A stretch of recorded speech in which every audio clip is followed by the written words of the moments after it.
ओम नमो भगवते वासुदेवाय। ओम नमो भगवते वासुदेवाय। ओम नमो भगवते वासुदेवाय।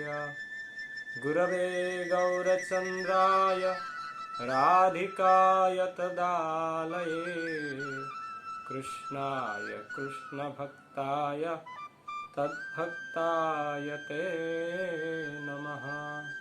हरे कृष्णा। तो सभी भक्तों को हरे कृष्ण प्रभु जी। हार्दिक हरे स्वागत कृष्ण है। प्रभु। तो आज हम भगवान के इस झूलन महोत्सव के बारे में चर्चा करेंगे। तो शास्त्र में भगवान की अनेक लीलाएं हैं। अनेक लीलाओं की हम श्रीमद् भागवतम के 10वें स्कंद में प्राप्त करते हैं। तो भगवान श्री कृष्ण की सभी लीलाओं में जो वृंदावन की गोपियों के साथ माधुर्य लीला है वह सभी लीलाओं में प्रधान माना जाता है और सभी भक्तों को वो आनंद प्रदान करता है। इसलिए श्री वृंदावन की जो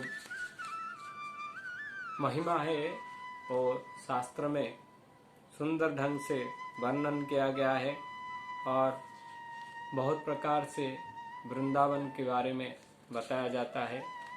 इसी प्रकार श्री भगवान की जो लीलाएं हैं श्रीमद् भागवतम कहता है कि सुनबतम स्वकथा कृष्णा पुण्य श्रवण कीर्तनम हृदयंतस्तु अभद्राणि विधुनति सुश्रिताम। जब हम भगवान कृष्ण की लीलाओं के बारे में सुनते हैं तो क्या होता है? तो सुनबतम स्वकथा कृष्ण, कृष्ण की कथा सुनने से पुण्य श्रवण कीर्तन, जो कि ये पुण्यमय श्रवण कीर्तन है। दो प्रकार की श्रवण है। एक पाप श्रवण होता है, बाहरी चीजों का सुनना, भौतिक चीजों को सुनना, ये सब जो है पापमय श्रवण है। लेकिन भगवान की कथाएं जो है ये पुण्य श्रवण कीर्तन है। जब कोई व्यक्ति भौतिक चीजों को श्रवण करता है, भौतिक गाने या भौतिक विषयों की श्रवण करता है या मनन करता है तो क्या होता है ना, कहते हैं उसमें बंधन होता है।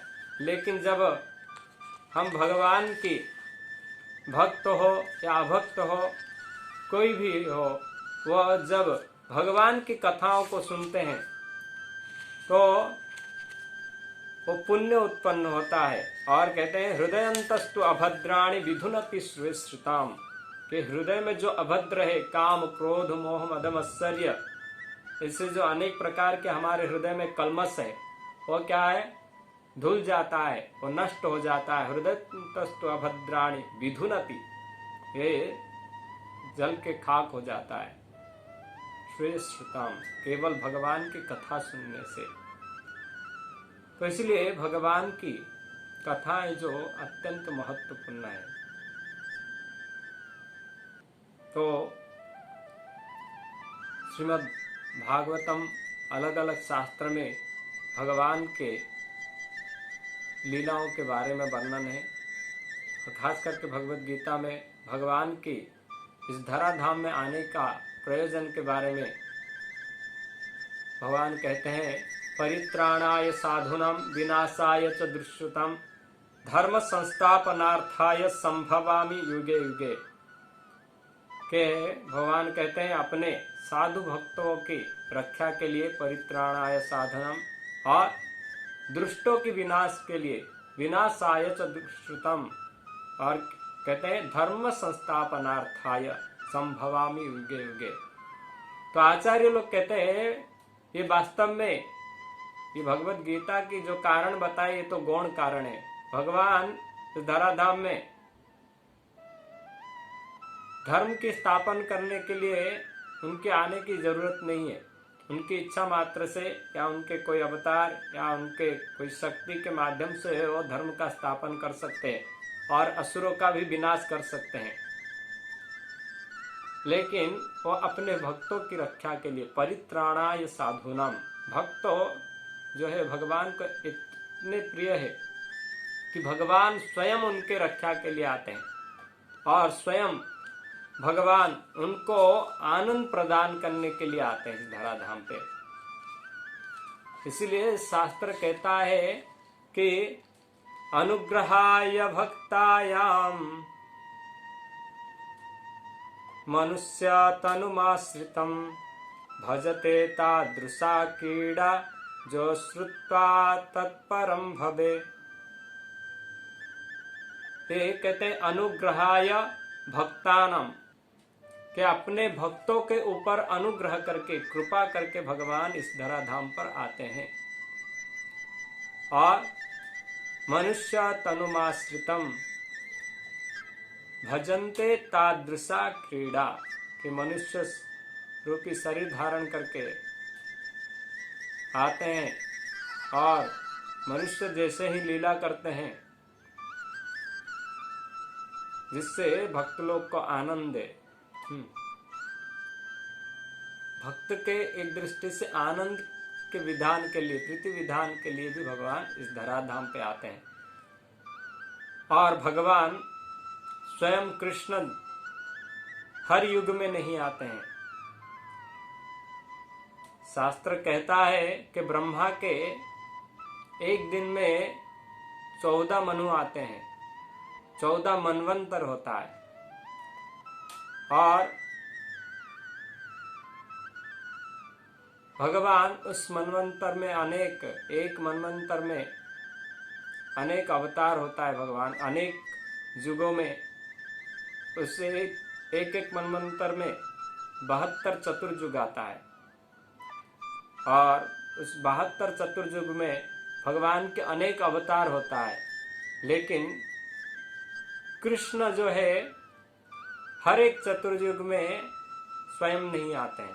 कृष्ण स्वयं कहते हैं, शास्त्र कहता है 28 चतुर्युगे द्वापर और शेषे, 28वें चतुर्युग में द्वापर युग के अंत में भगवान कृष्ण आते स्वयं। और स्वयं आकर यहाँ लीला करते हैं अपने भक्तों को सुख प्रदान करने के लिए। इसलिए चैतन्य चरितामृत में वर्णन आता है, ब्रजे बिहारे पूर्वे कृष्ण बलराम कोटि सूर्य चंद्र जिणी मोर निज धाम। ब्रज में एक विहार करते हैं कौन? कृष्ण बलराम, जिनके कांति कोटि सूर्य चंद्र जिणी, उनके धाम का कांति है। कोटि सूर्य चंद्र जिणी तारो निज धाम, उनके निज धाम जो है करोड़ सूर्य चंद्र के दीप्यमान है। इसलिए कहते हैं भगवान इसीलिए आते हैं, सेई दुई जगतर होइया सदा गौड़ देशे पुष्प पूर्व शैले हईल उदय। चैतन्य चरितामृत में चैतन्य महाप्रभु के अवतार के बारे में वर्णन हुआ तो कहते हैं यही दोनों कृष्ण बलराम ये द्वापर युग में क्यों आते हैं कि सेई दुई जगतरे होइया सदै, भक्तों के ऊपर जगत के ऊपर अनुग्रह करके हितैषी बनकर इस जगत में आते हैं। तो इसलिए इस भगवान के इस धराधाम में आने का मूल कारण है वो भक्तों के सुख प्रदान करने के लिए। इसलिए भगवान यहाँ आकर जितने भी लीला करते हैं, जो भी लीला करते हैं वो अपने भक्तों को खुश करने के लिए और भक्तों के उद्धार के लिए। इसलिए जब भक्त भगवान के बारे में श्रवण करते हैं तो उनके हृदय की अभद्रता नष्ट होता है और कर्म बंधन कटता है और उनके हृदय में भक्ति और कृष्ण के प्रति जो नित्य सिद्ध कृष्ण प्रेम साध्य कौन नय श्रवणादि शुद्ध चित्ते करय उदय, जो नित्य विद्यमान कृष्ण प्रेम है उसको जागृत करने के लिए केवल यही एक रास्ता है कि हम भगवान के विषय में श्रवण करें। जब भगवान की और भगवान के भक्तों की लीला कथाओं को सुनते हैं तो हमारे हृदय में जो सुप्त कृष्ण चेतना है वो क्या होता है, वो जागृत हो जाता है। वही कृष्ण के प्रति हमारा जो प्रेम है वो जागृत होता है। इसलिए भगवान अपने भक्तों को खुशी प्रदान करने के लिए, आनंद प्रदान करने के लिए ऐसे अनेक प्रकार के लीलाओं को रचते हैं। वृंदावन में भगवान ने अनेक असुरों के मार कर बद्ध करके लीला किए, वो भी भक्तों का आनंद देता है। माखन चोरी आदि लीला किए, तो इसी प्रकार उनमें से गोपियों के साथ भी मधुर लीला, जिसमें रास लीला प्रधान है, और उनमें से ये झूलन लीला भी महत्वपूर्ण है।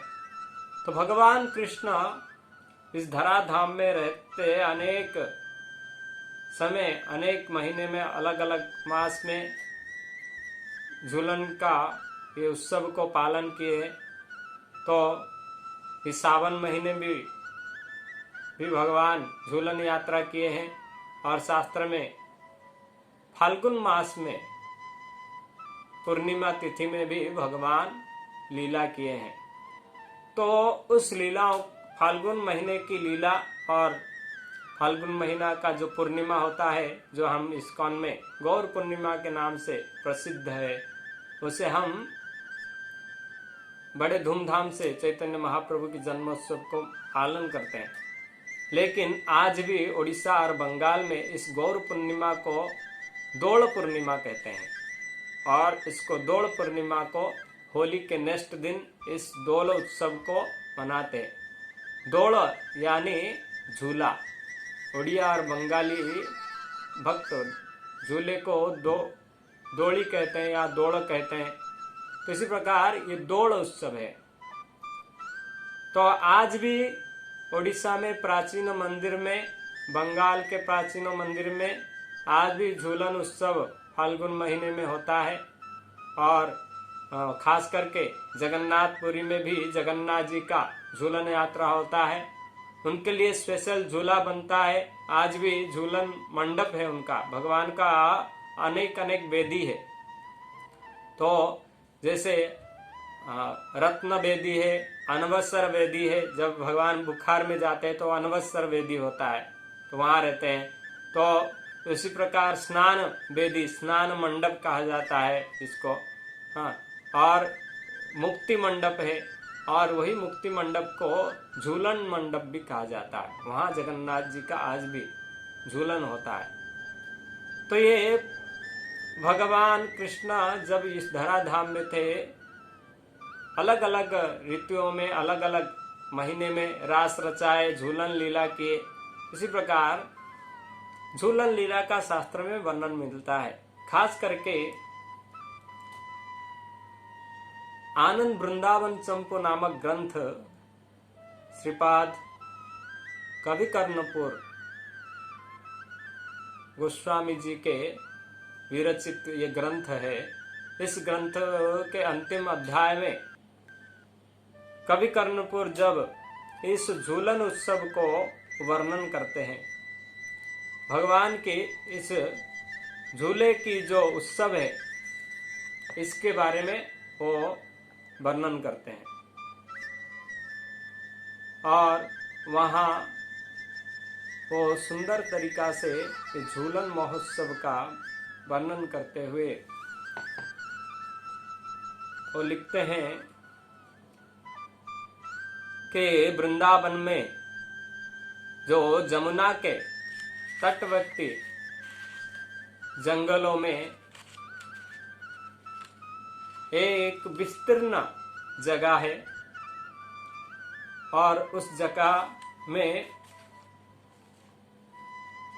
बहुत से कल्प वृक्ष गोलाकार होकर है, और ये गोलाकार कल्प वृक्ष के बीच में अनेक विस्तीर्ण जगह है। तो इस गोलाकार जगह के चारों ओर कल्प वृक्ष से सुशोभित है। और जैसे शास्त्र में चैतन्य चरितामृत में वर्णन आता है कि जो भगवान के वृंदावन की भूमि है वो कैसा है कि चिंतामणि मय भूमि कल्प वृक्ष बना चर्म चक्षु देखे तारे प्रपंच रे सम। कि भगवान के जो धाम श्रीधाम वृंदावन ये कैसा है ना, ये चिंतामणिमय भूमि, वो भूमि जो है स्वयं चिंतामणि पत्थर से बना हुआ भूमि है। और वृंदावन के जितने भी वृक्ष है ये कल्प वृक्ष है, इसलिए कहा जाता है वहां का वन जो है ये कल्प वृक्ष बना।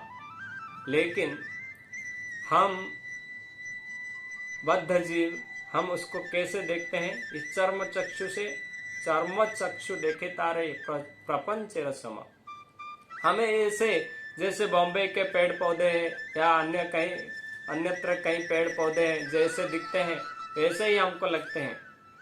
लेकिन वहां की जो भूमि है वो चिंतामणि भूमि है और वहां की वृक्ष जो है कल्प वृक्ष बना।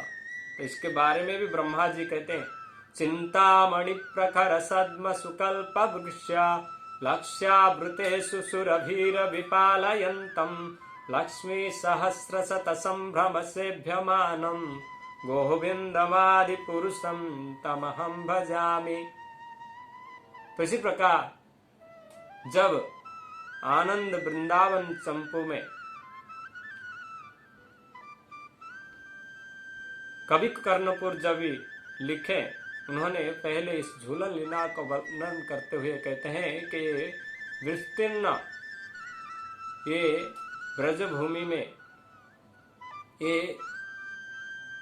कल्प वृक्ष के बीचों बीच एक सुंदर मनोहर मनोरम जगह है जो कल्प वृक्ष से घिरा हुआ है।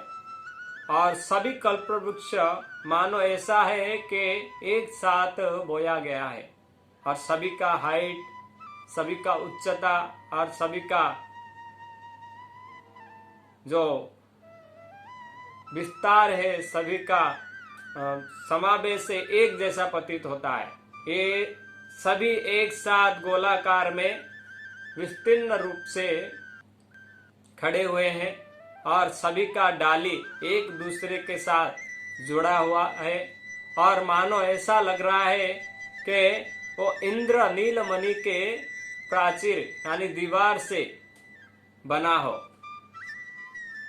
नीलमणि एक इंद्र नीलमणि होता है, जैसे वो बहुत सुंदर खूबसूरत देखने को, ऐसे ही ये सुंदर सुंदर कल्प वृक्ष, उसमें सुंदर कोमल कमल पत्ते हैं और अनेक प्रकार की ये फूल से सजे हुए हैं वृक्ष है। और वो वर्णन करते हैं कि इसमें अनेक प्रकार की सुंदर पक्षियां बैठे हैं, पूरी जुत के जुत, ग्रुप ग्रुप नवीन पक्षियां बैठे हैं। और उस पेड़ों में अनेक प्रकार की सुंदर सुंदर मोतियों की मालाएं लटके हुए हैं और उस वृक्ष में रेशम के अनेक प्रकार के धागे कपड़े लटक रहे थे और अनेक प्रकार की घुंघरू लटक रहे थे, जिसको देखने के लिए वो अत्यंत मनमोहक दृश्य था। और कहते हैं कि इसको हम अपने मुखारबिंद से वर्णन नहीं कर सकते हैं। कवि कर्णपुर कह रहे हैं कि अलौकिक दृश्य था वहां का। तो उस विस्तीर्ण क्षेत्र में कल्प वृक्षों के इस बड़े से जगह के बीचों बीच कहते हैं कि एक सुंदर सा सुनहरी मंडप है और उस मंडप चौकनी चौकड़ी वाली मंडप सोने का बना हुआ एक रत्न वेदी है। इस सोने का वेदी देखने के लिए अत्यंत मनमोहक है और मानो ये सभी ऐश्वर्य को जो है मात दे रहा है। ऐसे सुवर्ण वेदी बड़े से मंडप बना हुआ है, चौकड़ीदार मंडप है, 4 कोना वाला मंडप है। और कहते हैं उसी चौकड़ी वाले मंडप की 4 कोने में 4 जो है हरिचंदन का वृक्ष है। आप लोग चंदन वृक्ष देखे हो तो यहाँ टीकाकार लिखते हैं ये हरिचंदन विशेष प्रकार की एक कल्प वृक्ष है। तो उस सुनहरे मंडप की 4 कोने को ये सुशोभित करते हैं और इनके अनेक प्रकार की इस वृक्ष में पत्ते डाली सब आपस में चारों ओर 4 कोने में है, 4 दिशा में चारों पेड़ एक दूसरे से घिरे हुए हैं। मानो ये घर के जैसा, घर की छत जैसा ऊपर कवर हो गया है। उनका पत्ते टहनियां एक दूसरे से जुड़ के और उनकी जो वृक्ष की शाखाएं हैं आपस में जुड़े, उनके जो नीचे के जड़ है वो मानो 4 खंबे हैं और ऊपर सभी शाखाएं मनमोहक और रत्न जड़ित है। सभी देखने के लिए अत्यंत मनमोहक दिख रहे, खूबसूरत दिख रहे। सभी पेड़ों में भी उसी में रत्न की मालाएं लगा है, घुंघरू लगा है, रेशमदार कपड़े और रेशम की धागाएं से सुशोभित हो रहा है। और इसी प्रकार की अनेक उनके जो चारों ओर अनेक प्रकार की रत्नों से वो वेदी घेरा हुआ है। तो इसी प्रकार उस झूलन मंडप को सुशोभित कर रहा है। तो ये जो सुनहरे मंडप है ये श्री श्री राधा गोविंद के लिए बीचों बीच उस जो कल्प वृक्ष की बीचों बीच जो है ये सुनहरे मंडप बना है और उसमें एक सुनहरे पलंग लगा हुआ है जो झूला है। एक बड़ा सा पलंग यानी खटिया है। वो 4 साइड 4 जो हरिचंदन का वृक्ष है उनकी शाखाओं में सुनहरे साकली के साथ, चैन के साथ बंधा हुआ है। और वो देखने के लिए वो जो झूला है अत्यंत मनमोहक है।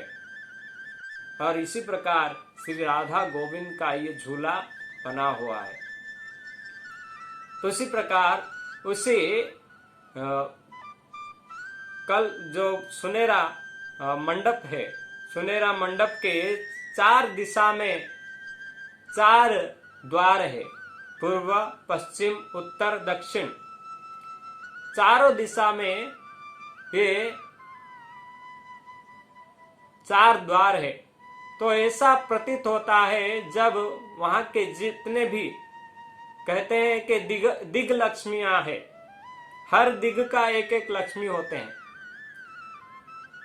जैसे जब गृह प्रवेश कार्य होता है तो हमारा द्वार लक्ष्मी का पूजा होता है, द्वार में भी लक्ष्मी होते हैं। हमारा मेन गेट होता है ना, उसके द्वार पे भी लक्ष्मी होते हैं। तो इसी प्रकार दिग लक्ष्मियां होते हैं। तो इसी प्रकार जब ये 4 द्वार वाले वो झूलन मंडप पे 4 दिग लक्ष्मियां, चारों दिशा के जो लक्ष्मियां जब देखते हैं वो सोचते हैं ये झूलन हमारे और मुख करके हैं। सब सोचते हैं कि ये मेरे तरफ ये झूला मुख करके है। तो इसी प्रकार ये जो राधा गोविंद जी का झूलन मंडप सुशोभित दिख रहा है और इस विस्तीर्ण भूभाग में चारों दिशा में और 4 जुथेस परियों के लिए जो एक एक ग्रुप के 4 ग्रुप के 4 मेन गोपियां होते हैं, जुथेश्वरी यानी गोपियों का ग्रुप। तो अलग अलग गोपियों का एक लीडर होता है, एक ग्रुप में एक लीडर होते हैं। तो इसी प्रकार 4 ग्रुप के गोपियों के लिए 4 दिशा में 4 और झूलन लगा हुआ है। तो ये झूलन जो लगा हुआ है, तो वर्णन करते हैं कि हाँ, इस झूलन का सजावट ऐसा है कि 4 दिशा में 2-2 करके देवदारू के वृक्ष है। तो पूर्व दिशा में 2 देवदारू का वृक्ष, पश्चिम दिशा में 2 देवदारू का वृक्ष, दक्षिण में 2, उत्तर में 2, ऐसे 2-2 जो है देवदारू का वृक्ष है। और वो भी सुनहरे रत्न जड़ित मंडप बना हुआ है। और उस रत्न जड़ित मंडप में ये 2-2 वृक्ष है देवदारू का, जो आपस में उनकी तनाएं आपस में स्पर्श कर रहे हैं, लगे हुए हैं। और उस तनाव में जो है सोने की चैन से बना हुआ रस्सी है। और वो रस्सी जाकर उस मंडप में स्थित जो झूला है, पलंग है, उसको वो जुड़ा हुआ है। तो इसी प्रकार 4 दिशा में 4 और झूला है। एक राधा कृष्ण जब बैठेंगे, उनके 4 दिशा में ये 4 जुथेश्वरियों के 4 ऐसे मनमोहक जो है झूलन लगा हुआ है। तो उस झूलन मंडप पर अनेक प्रकार की, इसी में भी सजावट हुआ है, अनेक प्रकार की वस्तुओं से सजावट है। और कहते हैं कि ये सभी जो सजावट है भगवान की लीला में, शास्त्र कहता है ये सभी वृंदा देवी जो है अरेंजमेंट करते हैं। योग माया के द्वारा भगवान की लीलाओं के लिए सभी प्रकार की व्यवस्था होता है।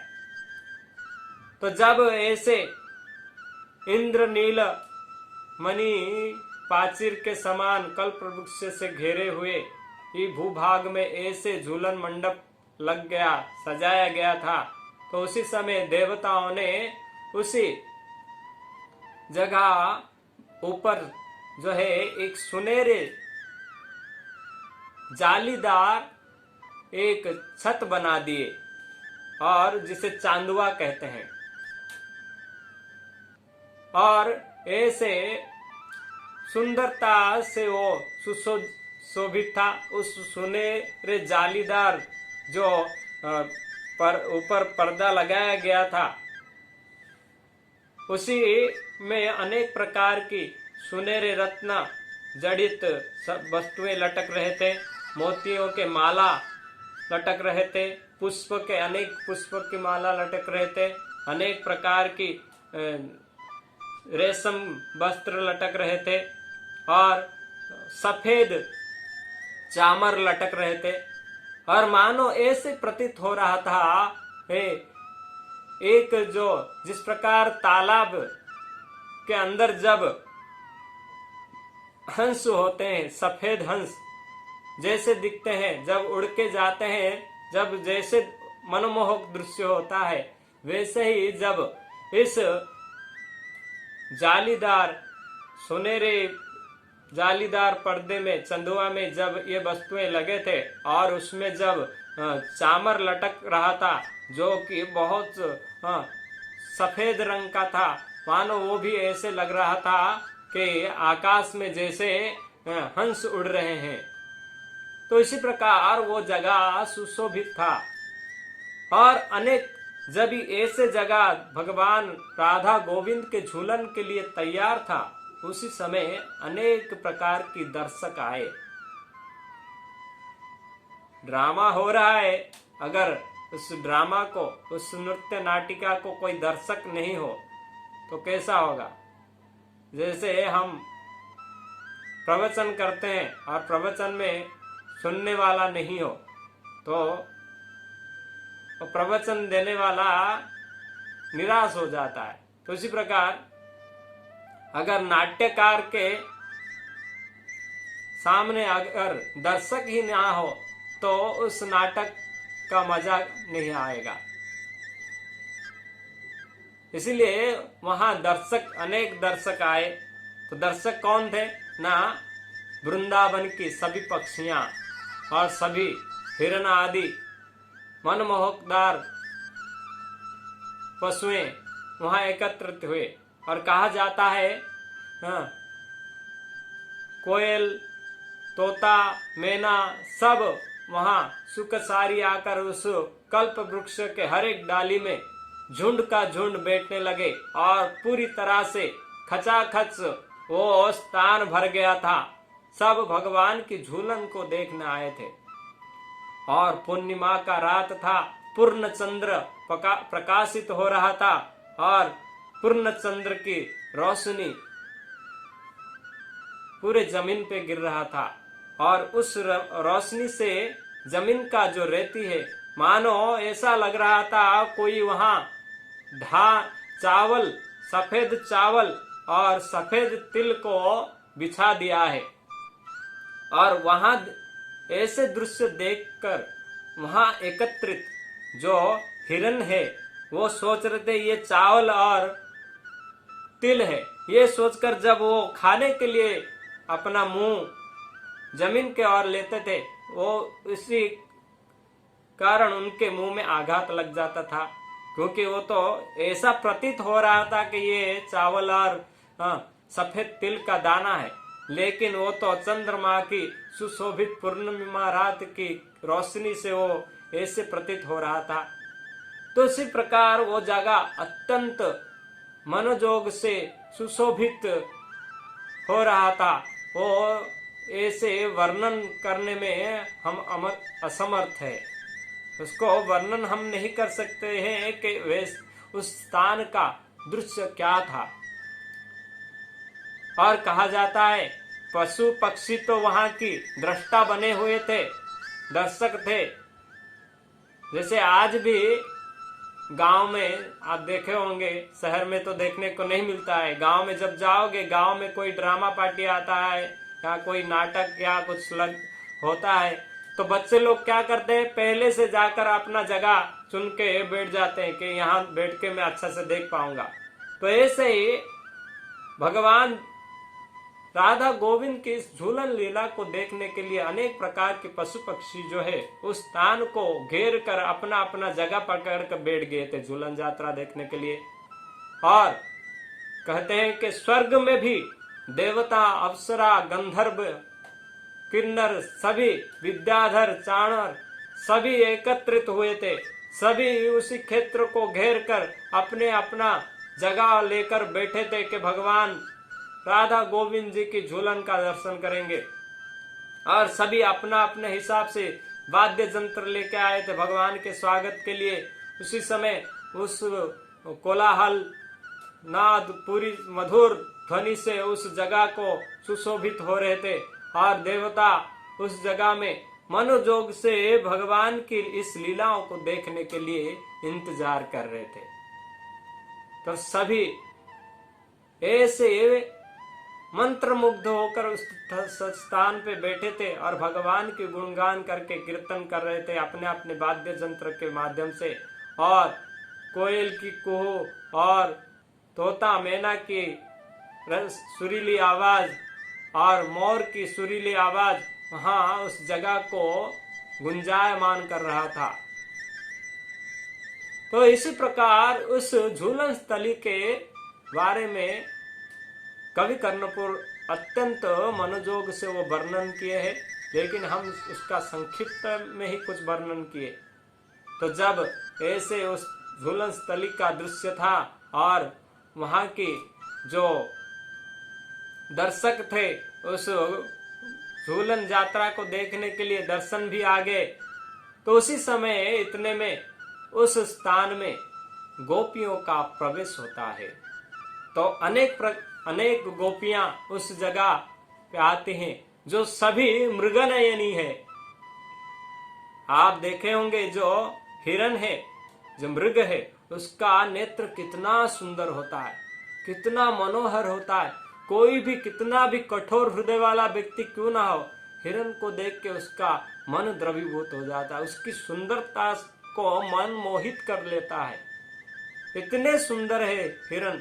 तो ऐसे ही कई करोड़ हिरणों से मात करने वाला इन गोपियों का नेत्र था और उनके अत्यंत कोमल शरीर था।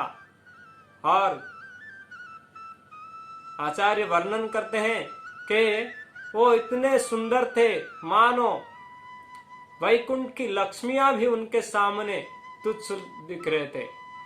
तो स्वयं वो लक्ष्मियां है, क्योंकि इस लक्ष्मी सहस्र शतसम ब्रह्म सेव्यमान, भगवान की करोड़ों लक्ष्मियां सेवा करते हैं, तो ये गोपियां लक्ष्मियों से कम नहीं है। तो ऐसे सुंदर गोपिकाएं वहां एकत्रित हुए। तो मानो आचार्य कहते हैं ये गोपियां भगवान की कृष्ण की बांसुरी सुन के नहीं आए थे, या भगवान कृष्ण की बांसुरी सुनकर उनके सजनों के साथ उनका मन मोटापा हो गया और कृष्ण की रास लीला में जैसे और घर के बुजुर्ग और अपने स्वामी के बात बिना माने वो भगवान कृष्ण से मिलने रास लीला में भाग लेने आ गए थे, वैसा नहीं था।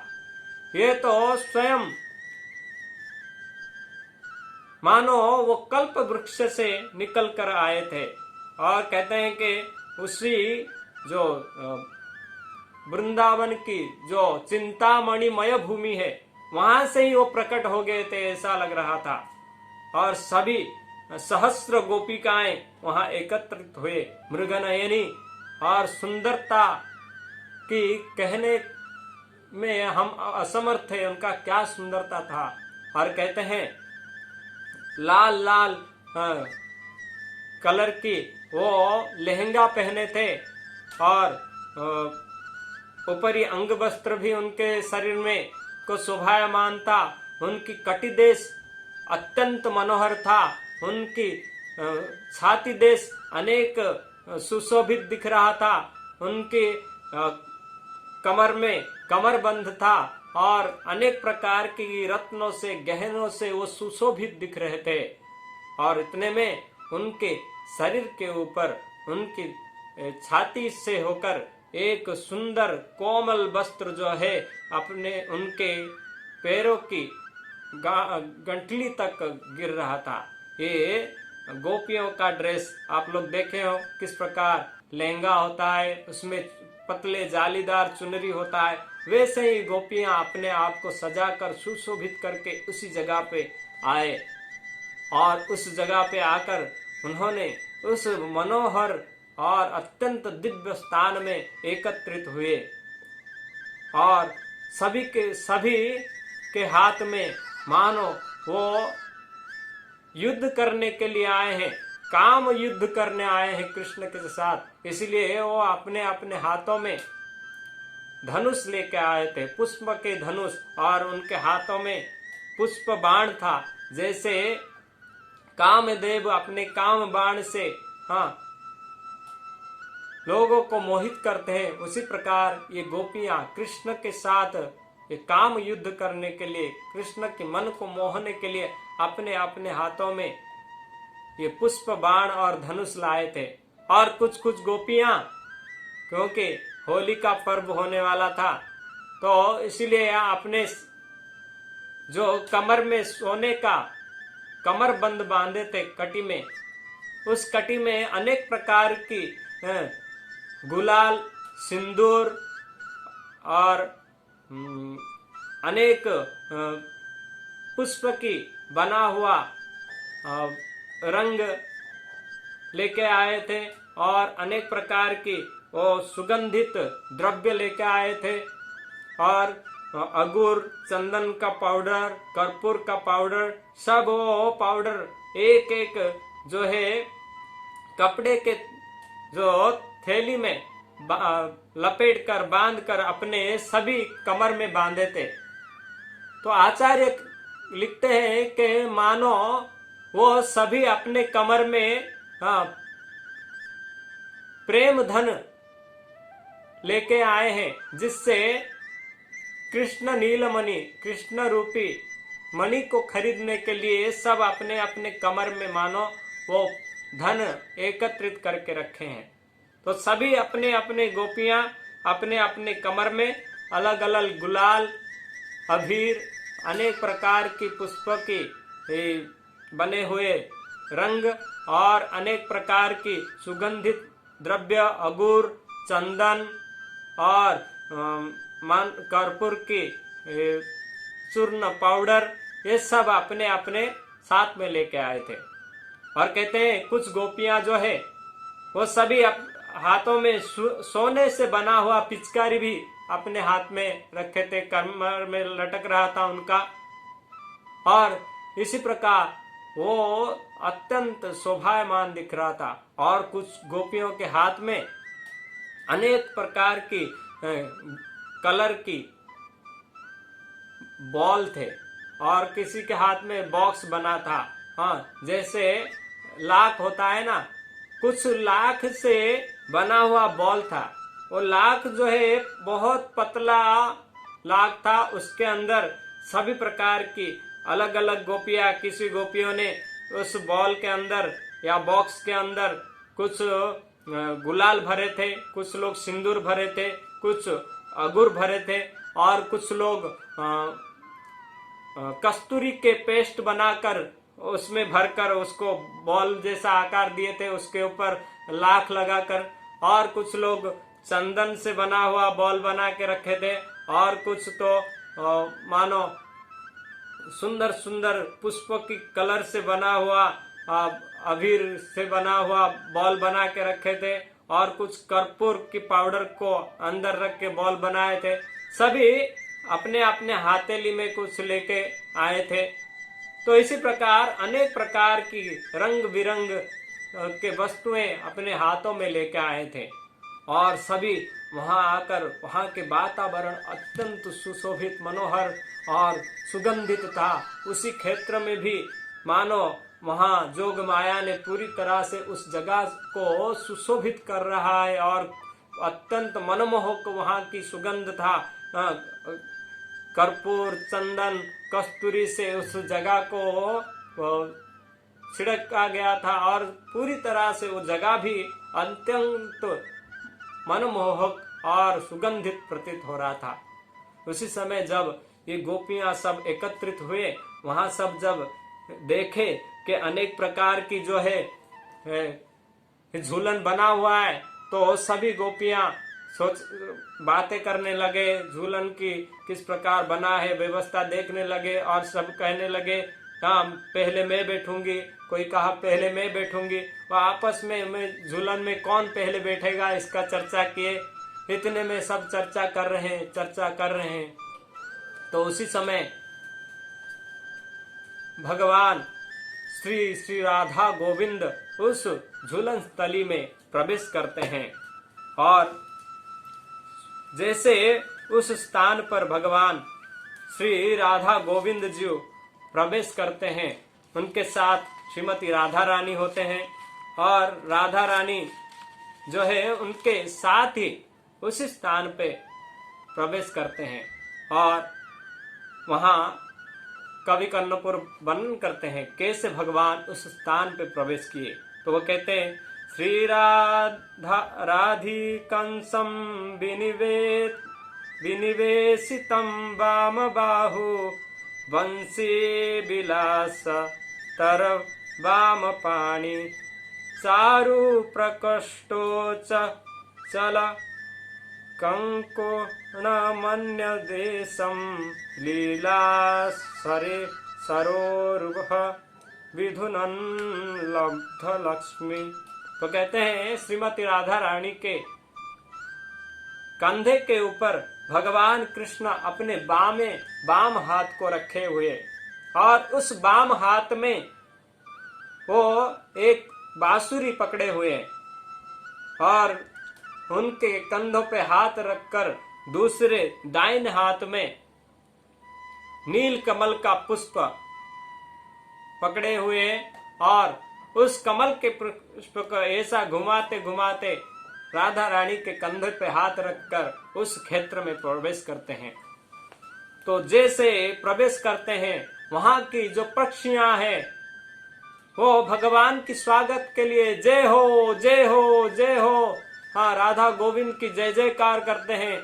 और सभी तोते, मैना और सभी अपने अपने आवाज में भगवान की स्वागत करते हैं। इतने में वहां की देवताओं ने भगवान के आते हुए दृश्य को देखकर ऊपर से पुष्प वृष्टि करते हैं, अनेक प्रकार की वाद्य यंत्र से भगवान की स्वागत करते हैं। सभी प्रकार की जय ध्वनि, जय तरंग झूमने लगता है। इतने में वहां जो उपस्थित मोर है वो अपने आवाज में क्याव क्याव करने लगते हैं और आचार्य कहते हैं वो तो कौन आया कौन आया कौन आया रे, ऐसा कह के बोल रहे थे, मानो वो उनको नहीं जानते हैं। वो तो जानते थे लेकिन उनके अपना प्रेम था भगवान के प्रति, इसके कारण उन्होंने भगवान को देख कर ये कौन आया, इतना महान पुरुष कौन आया, ऐसा सोच के वो अपना क्याव क्याव, हाँ, आवाज लगा रहे थे। इतने में श्री राधा गोविंद उस झूलन मंडप, उस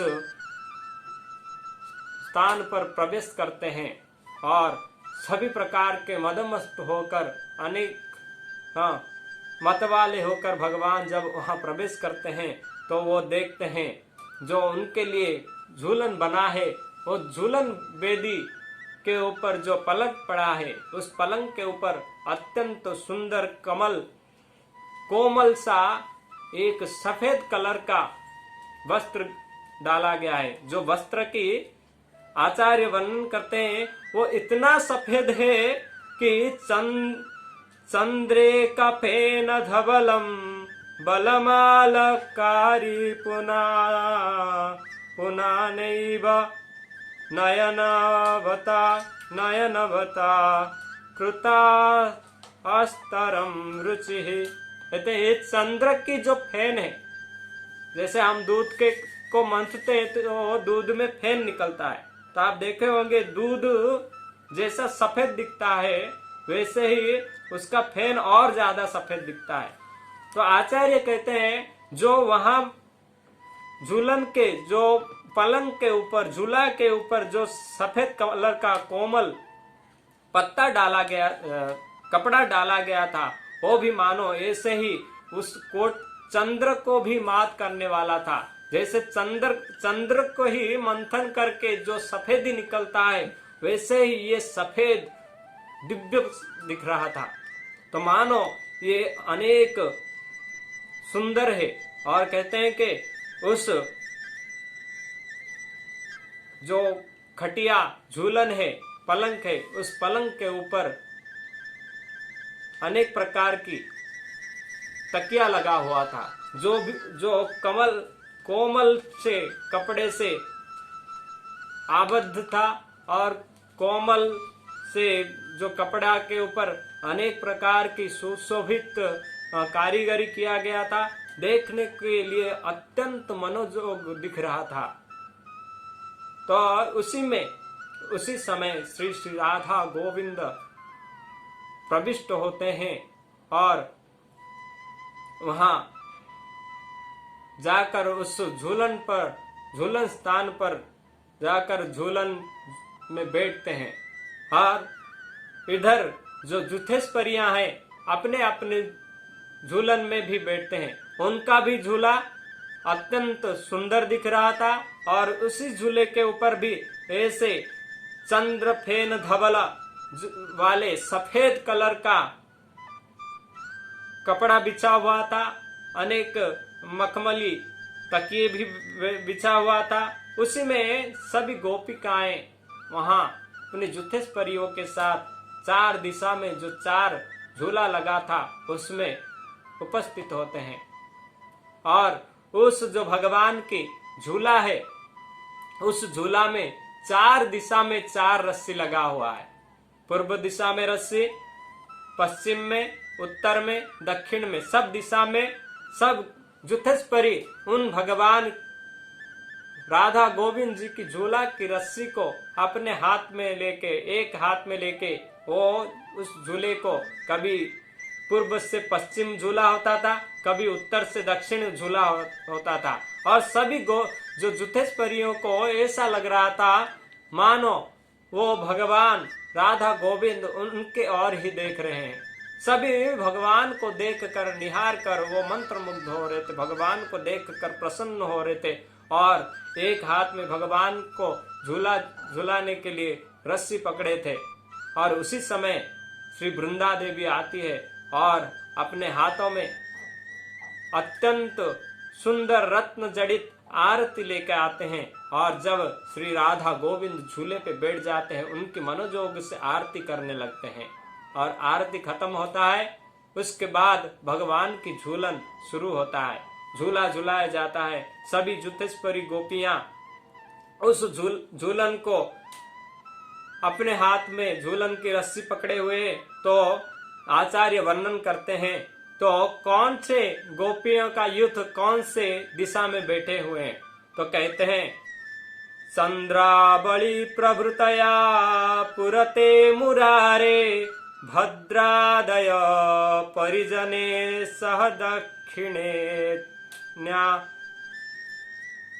श्यामादयो निजगणे सहवाम भागे धन्यादया सहचरी भीरथास्य पश्चात। कहते भगवान के पूर्व में, भगवान के सामने जो है चंद्रावली प्रभृतया पुरते मुरारे, तो भगवान कृष्ण या मुरारी के सामने चंद्रावली गोपी जो स्वयं राधा रानी के एक्सप्रेशन है, जो स्वयं राधा रानी के विस्तार है, वो राधा रानी और कृष्ण को खुश देने के लिए राधा रानी उनका जो प्रतिद्वंदी गोपिका है वो है चंद्रावली।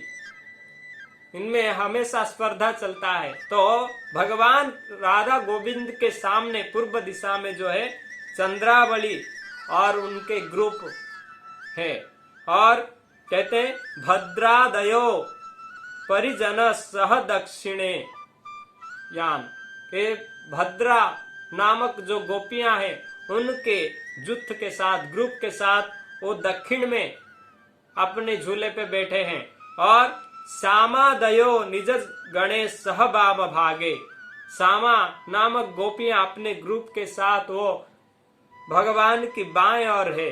और कहते हैं धन्यादय सहचरी बीरथा अश्य पश्चात के जो धन्या नामक गोपी है वो भगवान की पीछे या पश्चिम में उनके ग्रुप के साथ, उनके सहचरियों के साथ एकत्रित है। और सभी गोपियां जब वृंदा देवी आरती उतार लिए भगवान की, तभी ये झूलन यात्रा शुरू होता है। सब भगवान को कभी चंद्रावली अपने ओर खींचते हैं, तो कभी पीछे से भद्रा खींचते हैं, कभी श्यामा गोपी खींचते हैं, तो कभी धन्या गोपी। ऐसे भगवान को चारों ओर खींच रहे, झूला झूला रहे। उतने में गोपिकाओं ने अपने जो प्रेम धन लेके आए थे कमर में बांधकर, रत्न जड़ित सुनहरे रस्सी जो कमर में बांधे थे, उसमें जो अलग अलग कलर, पुष्प की कलर, अबीर और रंग अनेक प्रकार की जो रंग अपने साथ लेके आए थे, वो सब अपने झूले से निकाले और हाथ में लेकर वो भगवान के ओर फेंकने लगे, राधा रानी और कृष्ण के ओर। तो ऐसे जब फेंकते हैं तो वो तो अबीर है, गुलाल है, वो भगवान के पास तक नहीं पहुंचता था, लेकिन आकाश में पूरी तरह से वो बिखर जाता था। पूरा आकाश में कलर कलर, आप इसको आप चिंतन कर सकते हो कैसे वो अत्यंत अलग अलग कलर जब धुआं धुआं होकर, हम जब होली खेलते हैं देखे होंगे, अनेक वीडियो भी देखे होंगे कैसे दृश्यमान होता है। हमारे इस्कॉन के भक्तों के विदेश का एक अमेरिका का होली का वीडियो है, उसमें देखोगे कलर जब उड़ता है कैसे मनोहर वो आकाश दिखता है।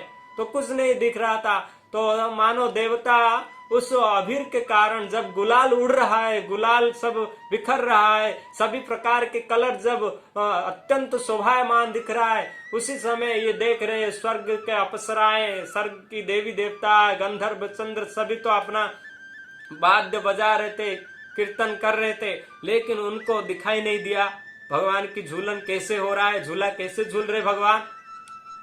तो इतने में वो सब झूला देखने के लिए अपने अपने साथ जो लाए हुए अनेक प्रकार की पुष्प वो नीचे गिराने लगे, और अपने हस्त में जो कहते हैं कि अनेक प्रकार की रस लेके आए थे, मकरंद लेके आए थे, मकरंद की पुष्प लाए थे, मकरंद, हाँ, एक प्रकार की पुष्प की रस है वो वर्षा करने लगे, जैसे बारिश से हाँ धूल, जब गाय आते गोचारण में से गाय आते धूल उड़ता है, भगवान जब गोचारण लीला करते हैं तो धूल भी जब उड़ता है तो आकाश में अगर बारिश हो जाए तो वो धूल जैसे बैठ जाता है, वैसे ही जब ये गुलाल उड़ा, अबीर उड़ा, अलग अलग कलर उड़े, उड़ने से जब देवताओं को भगवान की इस झूलन लीला का दर्शन नहीं हो पाया तो सभी देवता आकाश मार्ग से पुष्प और मकरंद गिराने लगे, तो ये सब कलर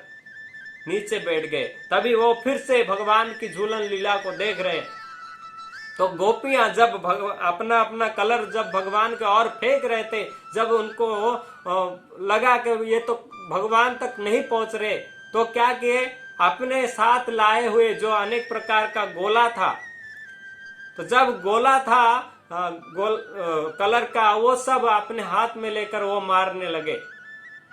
और जब मारते थे और वो गोला ऐसा था कि इतने सॉफ्ट थे वो गोले कि मुंह के हा करने से ही वो फट जाते थे।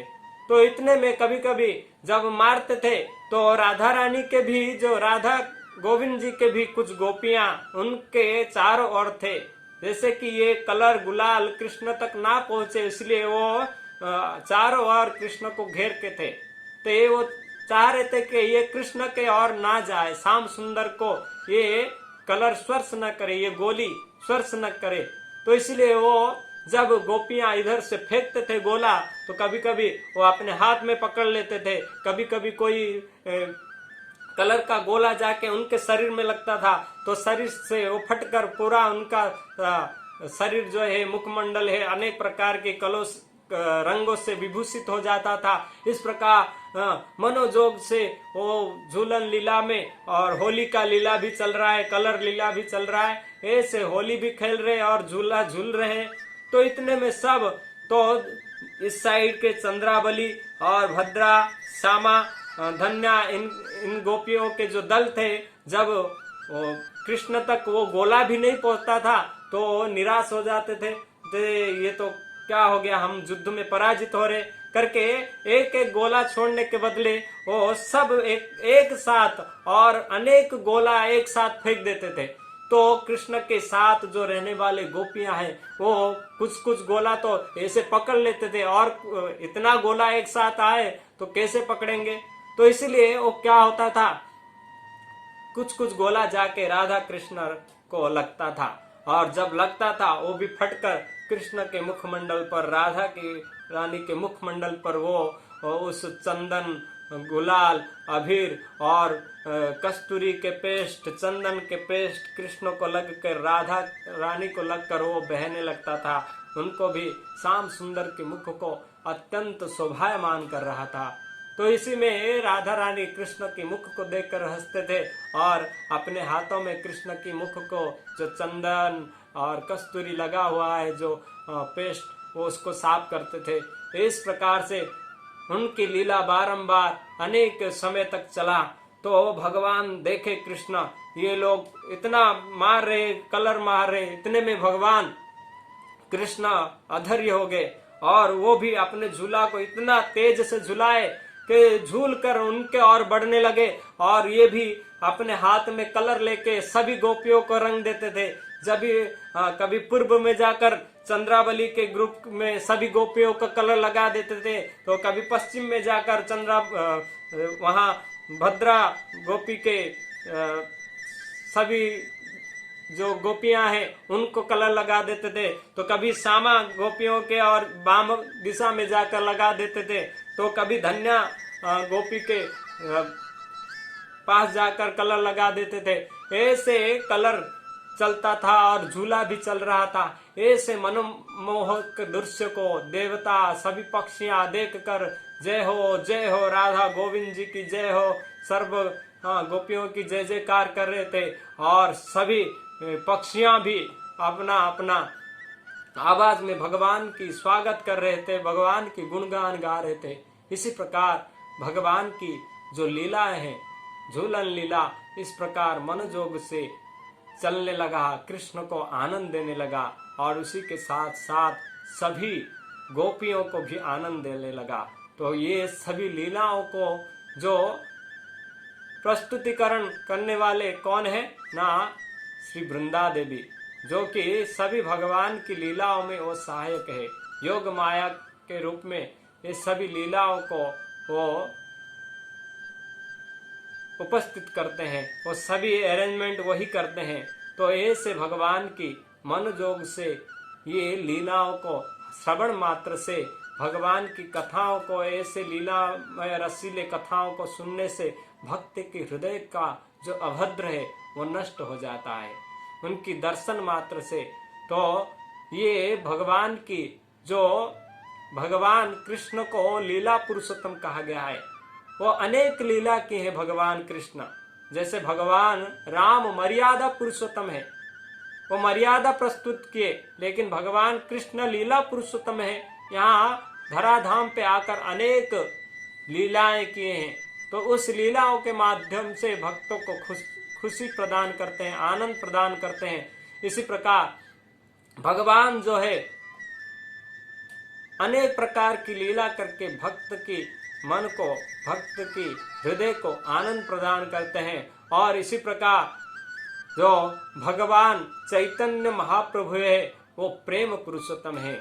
इस कलियुग युग में भगवान श्रीमन चैतन्य महाप्रभु आकर भक्तों को ये प्रेम रस हरे कृष्णा कृष्णा कृष्णा हरे हरे, हरे राम राम राम हरे हरे, ये मंत्र दिए, जिससे भक्त लोग उस जो प्रेम गोपियां पा रहे थे वही प्रेम को प्राप्त कर पाए। इसीलिए ये हरे कृष्ण महामंत्र को दिए। ये हरे कृष्ण महामंत्र और कुछ नहीं, ये उसी रस को आस्वादन कराता है हमारे जीवन में जो गोपिकाएं करते थे। इसलिए हम जब इस हरे कृष्ण मंत्र को जप करेंगे, और इसी मंत्र को श्रील प्रभुपाद ने दिए हैं, और जो अनर्पित चरिमचिरा है, जो कभी नहीं दिए थे भगवान, अनर्पित चरिमचिरा, ये वस्तु को जो समर्पये न उन्नत उज्ज्वल रस सा भक्ति श्रिया। तो कहते हैं अनर्पित चरिमचिरा करुणया अवतीर्ण कलौ समर्पयेत उन्मत उज्ज्वल रस सा भक्ति श्रिया। तो जो कब भगवान नहीं दिए थे वो प्रेम को भगवान चैतन्य महाप्रभु इस कलयुग में आकर दिए हैं, जो माधुर्य रस को ही हरे कृष्ण महामंत्र के माध्यम से दिए। और उसी महामंत्र को चैतन्य महाप्रभु के परंपरा से होकर हमारे शील प्रभुपाद सभी देशों में, सभी विदेशों में जाकर इस हरिनाम को दिए। और साथ साथ जो लीला देवी देवता के लिए भी गोचर है, जिनको प्रवेश करने के लिए नहीं दिया जाता है, जिस लीलाओं में देवता भी प्रवेश नहीं कर सकते, तो उस लीला में हमारे जैसे तुच्छ व्यक्ति को प्रभुपाद ने प्रवेश दिलाया। आज भी अमेरिका, रसिया, चाइना, अफ्रीका के जंगलों में भी आज झूलन यात्रा की महोत्सव, होली की महोत्सव होता है। आज भी इस्कॉन के हरेक क्षेत्र में, हरेक मंदिरों में सभी प्रकार की भगवान की ऐसे मधुरमय झूलन यात्रा की लीलाएं होते हैं, और भक्त उस झूलन यात्रा में भाग लेकर भगवान श्री श्री राधा गोविंद को झुलाते हैं। तो जो भी व्यक्ति भगवान की राधा गोविंद को झुलाता है या भगवान की दर्शन करता है झूलन वेदी पर, झूलन मंडप पर, उस व्यक्ति का जो है हृदय में जो अभद्रता है वो नष्ट हो जाता है, उसके हृदय में जो भगवान के प्रति प्रेम है वो जागृत होता है, वो भक्त भगवान के और उन्मुख होता है। इसी प्रकार के भगवान की जो दिव्य लीलाएं हैं, कथाएं हैं, ये सभी हमारे लिए भव औषधि है, हमारी भव रोग को वो दूर करता है। इसलिए शास्त्र कहता है, दौड़ेसु दौड़ गोविंदा चापेसु मधुसूदनम रथे त्वं वामनं दृष्टा पुनर्जन्मा न विद्यते। कहते हैं कोई भक्त अगर दौड़ेसु दौड़ गोविंदा, दौड़ यानी झूला, कोई अगर झूले के ऊपर राधा गोविंद जी को दर्शन करता है, उनको प्रणाम करता है बैठे हुए राधा गोविंद को, या उनको झूला झुलाता है, तो भगवान उसी दिन अत्यंत खुश होते हैं और भगवान उसके ऊपर कृपा करते हैं। और भगवान जो मुरारी है, मुक्ति के दाता है, वो सभी भक्तों को, सभी व्यक्तियों को मुक्ति दिलाते, सभी भक्तों को भक्ति दिलाते हैं। इसी प्रकार कहते हैं चापेसु मधुसूदना, चाप यानी आज नौका विहार, आज भी आप जगन्नाथपुरी जाओगे तो वहां चाप होता है, नौका विहार होता है जगन्नाथ जी के प्रतिमा विग्रह मदन मोहन जी का। तो वहां एक सरोवर है, नरेंद्र सरोवर। गर्मी के समय में अक्षय तृतीया से लेकर जो हमारा इस्कॉन में चंदन यात्रा चलता है 21 दिन का, उस 21 दिन तक ये उत्सव चलता है। सबसे बड़ा उत्सव है जगन्नाथ जी का ये चंदन यात्रा उत्सव जो है, इसे चाप कहते हैं। नौका विहार होता है जगन्नाथ जी का।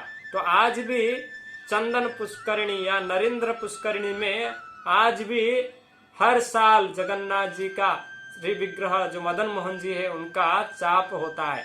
तो उसी दिन अगर कोई जाकर श्री मधुसूदन जगन्नाथ जी को दर्शन करता है, तो नौका विहार में नौका के ऊपर और भगवान की प्रणाम करता है, तो उसको मुक्ति और भक्ति भगवान प्रदान करते हैं। उसी प्रकार कहते हैं रथे त्वं वामनं दृष्टा पुनर्जन्म न विद्यते। कोई अगर भगवान श्री श्री जगन्नाथ जी को रथ पर देखता है, रथ पर बैठे हुए दर्शन करता है, तो उसका पुनर्जन्म न विद्यते, उसी व्यक्ति को पुनर्जन्म नहीं होता है। इसी प्रकार भगवान श्री जगन्नाथ जी का रथ यात्रा दर्शन करना भी हमारे लिए बहुत दुर्लभ है। श्रीमन चैतन्य महाप्रभु भी भगवान की ऐसे अनेक अलौकिक लीलाओं को हमारे लिए प्रदान किए, जो कि हमारे संस्था के संस्थापक आचार्य शील प्रभुपाद के द्वारा हमारे और ये कार्यक्रम जो है, हमको भगवान की लीलाएं जो है हमें प्राप्त हुआ है। इसी प्रकार जो भगवान की लीला है अत्यंत सुंदर है, जो भक्तों की अभिलाषा को, भक्त की भक्ति को वर्धन करता है। इसलिए भगवान भक्तों के ऊपर अनुग्रह करके इस लीलाओं को प्रदर्शित करते हैं। अनुग्रहाय भक्तानां मानुषी तनुमाश्रितम भजन्ते तादृशा क्रीड़ा यत् सुखाय तत्परम भवे। तो इसी प्रकार भगवान श्री श्री राधा गोविंद जी की झूलन यात्रा हम सबके लिए मंगलकारी है और हमारे हृदय में स्थित जो भगवत प्रेम है उसको जागृत कराता है। हरे कृष्णा। धन्यवाद सभी भक्तों को।